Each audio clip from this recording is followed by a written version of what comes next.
வணக்கம். இந்த முக்கோணத்தில் எக்ஸினுடைய வேல்யூ கண்டுபிடிக்கணும். அது எப்படி கண்டுபிடிக்கிறது அப்படிங்கிறத பார்க்குறோம். இப்போ இதில் பிக்யூஎஸ்டி அப்படிங்கிறது பார்த்தோம் அப்படின்னா இருக்கு பாருங்க. பிக்யூஎஸ்டி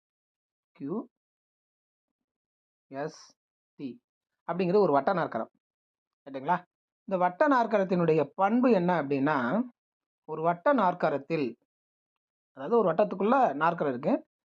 இந்த வட்ட நாற்கரத்தினுடைய எதிரெதிர் கோணங்களின் கூடுதல் 180 டிகிரி. அதாவது இந்த கோணமும் 180 டிகிரி, இந்த கோணமும் 180 டிகிரி. சரிங்களா? அப்படின்னா இது 120 டிகிரிங்களா? அப்போ அந்த டி என்னவா இருக்கும் அப்படின்னு பார்த்தோம் அப்படின்னா இது 60 டிகிரியாக இருக்கும். ஓகேங்களா? சரி, கோணம் பி 80 டிகிரியா இருக்கிறதுனால கோணம் எஸ் என்பது எத்தனை டிகிரியா இருக்கும் அப்படின்னா 100 டிகிரியாக இருக்கும். ஓகேங்களா? அப்போ கோணம் ஆறினுடைய வேல்யூவை கண்டுபிடிச்சலாமா? அதாவது எக்ஸ் டிகிரி எவ்வளோன்னு கண்டுபிடிக்கலாமா?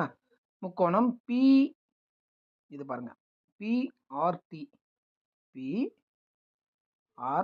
இந்த முக்கோணம் எடுத்துக்கிட்டோம் அப்படின்னா இது 80 டிகிரி, இது 60 டிகிரி. அப்போ இது எத்தனை டிகிரி? எக்ஸ் வந்து எத்தனை டிகிரி? ஆட்டோமேட்டிக்காக உங்களுக்கு தெரியுது, 40 டிகிரி. அப்போ எக்ஸ் என்பது எத்தனை degree? X equal to 40 degree.